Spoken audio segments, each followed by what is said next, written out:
ओम शांति। सुनते हैं आज 17 जून 2025 के साकार बाप दादा के मधुर महावाक्य। बाबा ने कहा, मीठे बच्चे, अपना कल्याण करना है तो हर प्रकार की परहेज रखो। फूल बनने के लिए पवित्र के हाथ का शुद्ध भोजन खाओ। प्रश्न, तुम बच्चे अभी यहाँ ही कौन सी प्रैक्टिस करते हो जो 21 जन्म तक रहेगी? उत्तर, सदा तन मन से तंदुरुस्त रहने की प्रैक्टिस तुम यहाँ से ही करते हो। तुम्हें दधीची ऋषि मिसल यज्ञ सेवा में हड्डियां भी देनी हैं, लेकिन हठ योग की बात नहीं है। अपना शरीर कमजोर नहीं करना है। तुम योग से 21 जन्मों के लिए तंदुरुस्त बनते हो, उसकी प्रैक्टिस यहाँ से करते हो। ओम शांति। कॉलेज अथवा यूनिवर्सिटी होती है तो टीचर भी स्टूडेंट तरफ देखते हैं। गुलाब का फूल कहाँ है, फ्रंट में कौन बैठे हुए हैं? यह भी बगीचा है, परंतु नंबरवार तो हैं ही। यहाँ ही गुलाब का फूल देखता हूँ, फिर बाजू में रतन ज्योति, कहाँ अक भी देखता हूँ। बागवान को तो देखना पड़े ना। उस बागवान को ही बुलाते हैं कि आकर इस कांटों के जंगल को खत्म कर फूलों का कलम लगाओ। तुम बच्चे प्रैक्टिकल में जानते हो कैसे कांटों से फूलों का सैपलिंग लगता है।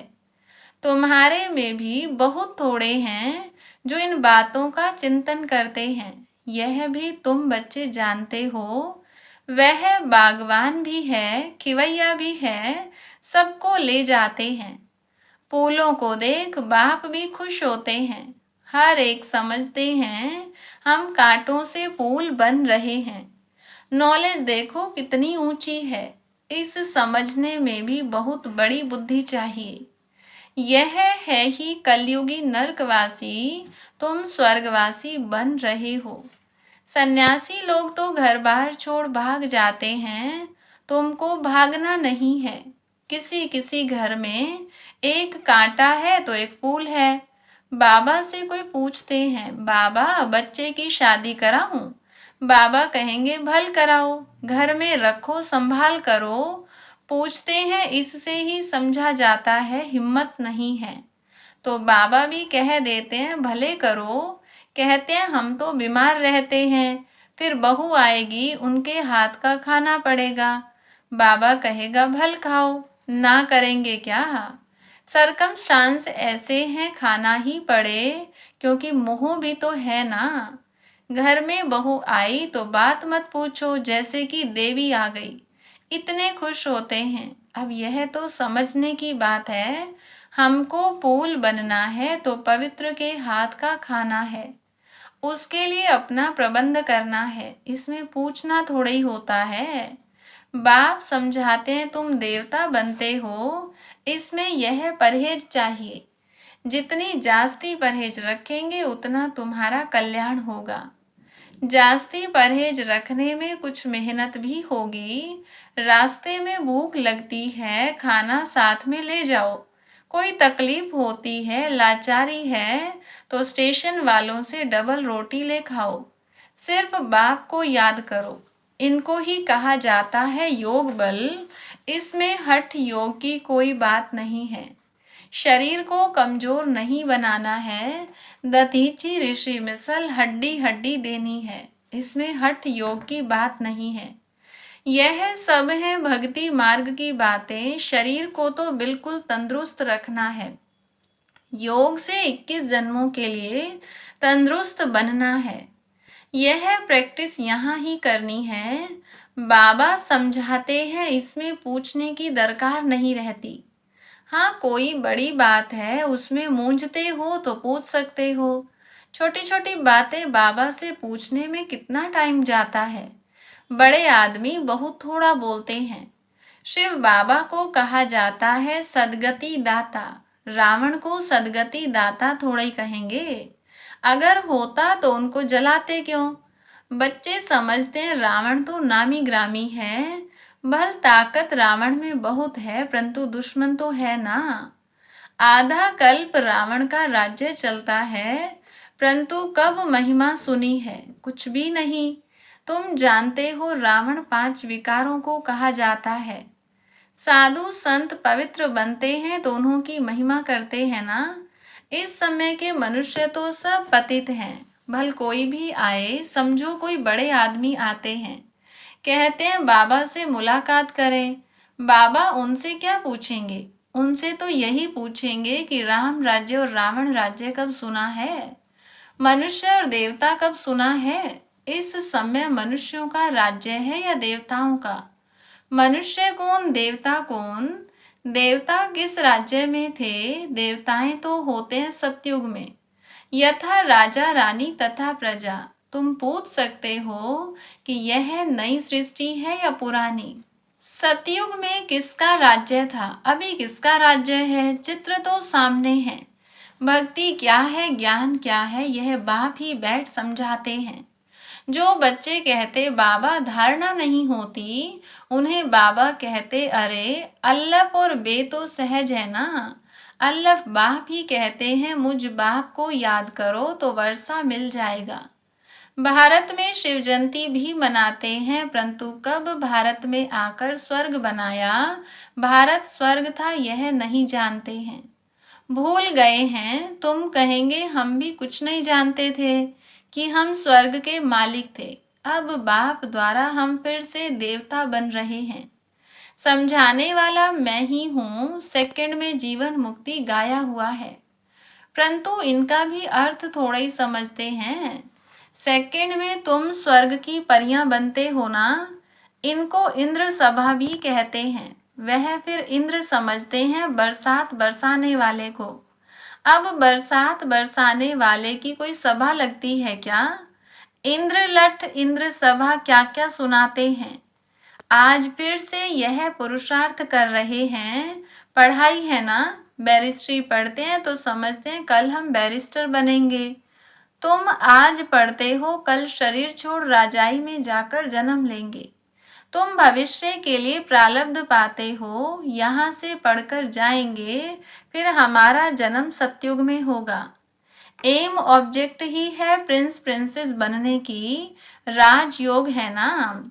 कोई कहे बाबा हमारी बुद्धि नहीं खुलती, यह तो तुम्हारी तकदीर ऐसे है, ड्रामा में पार्ट ऐसा है, उसको बाबा चेंज कैसे कर सकते हैं। स्वर्ग का मालिक बनने के लिए सब हकदार हैं, परंतु नंबरवार तो होंगे ना। ऐसे तो नहीं सब बादशाह बन जाएं। कोई कहते ईश्वरीय ताकत है तो सबको बादशाह बना दे, फिर प्रजा कहाँ से आएगी? यह समझ की बात है ना। इन लक्ष्मी नारायण का राज्य था, अभी तो सिर्फ नाम मात्र महाराजा महारानी है। टाइटल भी दे देते हैं, लाख दो देने से राजा रानी का लक़ब मिल जाता है, फिर चाल भी ऐसी रखनी पड़े। अभी तुम बच्चे जानते हो हम श्रीमत पर अपना राज्य स्थापन कर रहे हैं। वहां तो सब सुंदर गोरे होंगे। इन लक्ष्मी नारायण का राज्य था ना। शास्त्रों में कल्प की आयु लंबी लिख देने से मनुष्य भूल गए हैं। अभी तुम पुरुषार्थ कर रहे हो सांवरे से सुंदर बनने का। अब देवताएं काले होते हैं क्या? श्री कृष्ण को सांवरा, राधे को गोरा दिखाते हैं। अब सुंदर तो दोनों सुंदर होंगे ना। फिर काम चिता पर चढ़ दोनों काले बन जाते हैं। वहां है सुनहरी दुनिया के मालिक, यह है काली दुनिया। तुम बच्चों को एक तो अंदर में खुशी रहनी चाहिए और दैवी गुण भी धारण करने चाहिए। कोई कहते हैं बाबा बीड़ी नहीं छूटती है। बाबा कहेंगे अच्छा बहुत पियो। पूछते हो तो क्या कहेंगे? परहेज में नहीं चलने से गिरोगे। खुद अपनी समझ होनी चाहिए ना। हम देवता बनते हैं तो हमारी चाल चलन खान पान कैसा होना चाहिए? सब कहते हैं हम लक्ष्मी को नारायण को वरेंगे। अच्छा अपने में देखो ऐसे गुण हैं? हम बीड़ी पीते हैं फिर नारायण बन सकेंगे? नारद की भी कथा है ना। नारद कोई एक तो नहीं है ना, सब मनुष्य भक्त नारद हैं। बाप कहते हैं देवता बनने वाले बच्चे अंतर्मुखी बन अपने आप से बातें करो कि जब हम देवता बनते हैं तो हमारी चलन कैसी होनी चाहिए। हम देवता बनते हैं तो शराब नहीं पी सकते, बीड़ी नहीं पी सकते, विकार में नहीं जा सकते, पतित के हाथ का नहीं खा सकते, नहीं तो अवस्था पर असर हो जाएगा। यह बातें बाप बैठ समझाते हैं। ड्रामा के राज को भी कोई नहीं जानते हैं। यह नाटक है, सब पार्टधारी हैं। हम आत्माएं ऊपर से आती हैं, पार्ट तो सारी दुनिया के एक्टर्स को बजाना है। सबका अपना अपना पार्ट है। कितने पार्टधारी हैं, कैसे पार्ट बजाते हैं। यह वैरायटी धर्मों का झाड़ है। एक आम के झाड़ को वैरायटी झाड़ नहीं कहेंगे, उसमें तो आम ही होगा। यह मनुष्य सृष्टि का झाड़ तो है, परंतु इनका नाम है वैरायटी धर्मों का झाड़। बीज एक ही है, मनुष्यों की वैरायटी देखो कितनी है, कोई कैसे कोई कैसे। यह बाप बैठ समझाते हैं। मनुष्य तो कुछ नहीं जानते, मनुष्यों को बाप ही पारस बुद्धि बनाते हैं। तुम बच्चे जानते हो, इस पुरानी दुनिया में बाकी थोड़े रोज हैं। कल्प पहले मुआफिक सैपलिंग लगती रहती है। अच्छी प्रजा साधारण प्रजा का भी सैपलिंग लगता है। यहाँ ही राजधानी स्थापन हो रही है। बच्चों को हर एक बात में बुद्धि चलानी होती है। ऐसे नहीं मुरली सुनी न सुनी, यहाँ बैठे भी बुद्धि बाहर भागती रहती है। ऐसे भी हैं, कोई तो सम्मुख मुरली सुनकर बहुत गदगद होते हैं, मुरली के लिए भागते हैं। भगवान पढ़ाते हैं तो ऐसी पढ़ाई छोड़नी थोड़ी चाहिए। टेप में एक्यूरेट भरता है, सुनना चाहिए। साहूकार लोग खरीद करेंगे तो गरीब सुनेंगे, कितनों का कल्याण हो जाएगा। गरीब बच्चे भी अपना भाग्य बहुत ऊंचा बना सकते हैं। बाबा बच्चों के लिए मकान बनवाते हैं। गरीब 2 रुपया भी मनी ऑर्डर कर देते हैं। बाबा इसकी एक ईंट मकान में लगा देना, 1 रुपया यज्ञ में डाल देना, फिर कोई तो हुंडी भरने वाला भी होगा ना। मनुष्य हॉस्पिटल आदि बनाते हैं, कितना खर्चा लगता है। साहूकार लोग सरकार को बहुत मदद करते हैं। उनको क्या मिलता है? अल्पकाल का सुख। यहाँ तो तुम जो करते हो 21 जन्मों के लिए। देखते हो बाबा ने सब कुछ दिया, विश्व का मालिक पहला नंबर बना। 21 जन्मों के लिए ऐसा सौदा कौन नहीं करेगा। भोलानाथ तब तो कहते हैं ना, अभी की ही बात है। कितना भोला है, कहते हैं जो कुछ करना है कर दो। कितनी गरीब बच्चियां हैं, सिलाई कर पेट पालती हैं। बाबा जानते हैं यह तो बहुत उच्च पद पाने वाली हैं। सुदामा का भी मिसाल है ना, चावल मुट्ठी के बदले 21 जन्मों के लिए महल मिले।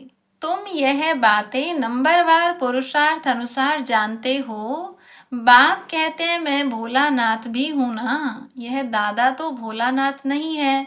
यह भी कहते हैं भोलानाथ शिव बाबा है, इसलिए उनको सौदागर रत्नागर जादूगर कहा जाता है। तुम विश्व का मालिक बनते हो, यहाँ भारत कंगाल है, प्रजा साहूकार है, गवर्नमेंट गरीब है। अभी तुम समझते हो भारत कितना उच्च था, स्वर्ग था, उसकी निशानियां भी हैं। सोमनाथ का मंदिर कितना हीरे जवाहरों से सजा हुआ था, जो ऊंट भरकर हीरे जवाहर ले गए। तुम बच्चे जानते हो अभी यह दुनिया बदलनी जरूर है, उसके लिए तुम तैयारी कर रहे हो।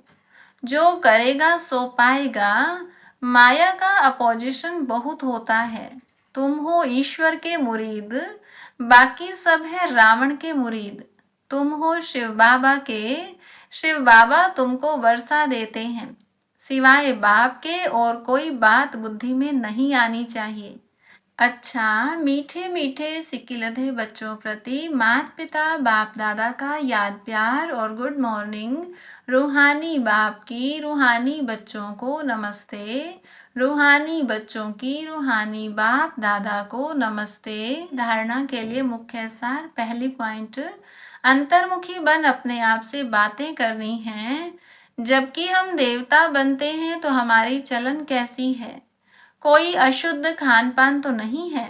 दूसरी पॉइंट, अपना भविष्य 21 जन्मों के लिए ऊंचा बनाना है तो सुदा में मिसल जो कुछ है भोलानाथ बाप के हवाले कर दो। पढ़ाई के लिए कोई भी बहाना न दो। वरदान, आदि और अनादि स्वरूप की स्मृति द्वारा अपने निजी स्वधर्म को अपनाने वाले पवित्र और योगी भव। ब्राह्मणों का निजी स्वधर्म पवित्रता है, अपवित्रता परधर्म है। जिस पवित्रता को अपनाना लोग मुश्किल समझते हैं, वह आप बच्चों के लिए अति सहज है, क्योंकि स्मृति आई कि हमारा वास्तविक आत्म स्वरूप सदा पवित्र है। अनादि स्वरूप पवित्र आत्मा है और आदि स्वरूप पवित्र देवता है। अभी का अंतिम जन्म भी पवित्र ब्राह्मण जीवन है, इसलिए पवित्रता ही ब्राह्मण जीवन की पर्सनैलिटी है। जो पवित्र हैं वही योगी हैं। स्लोगन, सहज योगी कहकर अलबेलापन नहीं लाओ, शक्ति रूप बनो। अव्यक्त इशारा, कहा जाता अंतर्मुखी सदा सुखी। उन्हें कोई बाहर की आकर्षण आकर्षित नहीं कर सकती। कभी मन मत कभी पर मत आकर्षित नहीं कर सकती। अंतर्मुखी सदा सुखी रहने वाले सुखदाता के बच्चे मास्टर सुखदाता होंगे, बाहर मुक्ता से मुक्त होंगे। अच्छा, ओम शांति।